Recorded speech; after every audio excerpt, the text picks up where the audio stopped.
প্ৰসংগ জিএমচিএইচত নৱজাতকৰ মৃত্যু তদন্ত কমিটিৰ প্ৰতিবেদনত ভানুপ্ৰিয়া মিছঙৰ নাম নথকা সন্দৰ্ভত প্ৰতিক্ৰিয়া জিএমচিএইচৰ অধীক্ষকৰ ভানুপ্ৰিয়া ইতিমধ্যে ভানুপ্ৰিয়াক আৰক্ষীয়ে গ্ৰেপ্তাৰ কৰিছে আৰু এই বিষয়টো ন্যায়ালয়ৰ বিচাৰাধীন হৈ আছে যাৰ বাবে সমিতিৰ প্ৰতিবেদনত নাই ভানুপ্ৰিয়াৰ নাম এই ঘটনাত জড়িত থকা অন্যান্য সকলৰ বিষয়েহে প্ৰতিবেদনত উল্লেখ কৰিছে সমিতিয়ে ভানুপ্ৰিয়া মিছঙক তদন্ত সমিতিয়ে দোষী হিচাপে বিবেচনা কৰাৰ কথা সদৰি কৰিলে অধীক্ষক ডক্টৰ দেৱজিৎ চৌধুৰীয়ে তদন্ত কমিটিয়ে যোনটো ৰিপৰ্ট দিছে কাৰণ অলৰেডি তেখেতক কাষ্টডিত ল'লে জুডিচিয়েল কাষ্টডি পুলিচ কাষ্টডি এইখিনি হৈ গ'ল তাৰ বিষয়ে তেওঁক আৰু একো দিয়া নাই আৰু কাৰণ সেইখিনি তেওঁক অলৰেডি ইমপ্লিকেট কৰিছে তেওঁ দুখী বুলি তেওঁক ইমপ্লিকেট কৰিছে কাৰণ তেওঁৰ ওপৰত কেছ লাগি আছে বাকী কেইজনক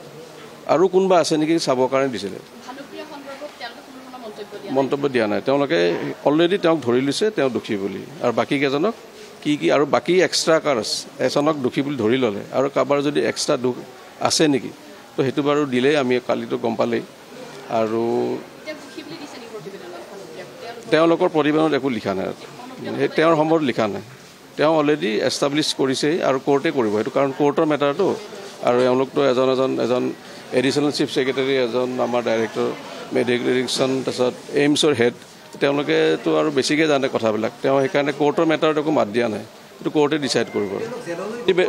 প্ৰতিবেদনৰ ভিতৰত কি আছে আমাক দেখুওৱা নাই কিন্তু আমাক যোনখিনি দিছে তথ্যত মানে কাগজ দিছে তাতে ভানুপ্ৰিয়াৰ নামটো আমাক দিয়া নাই অলৰেডি তেখেতক ইমপ্লিকেট কৰিছেই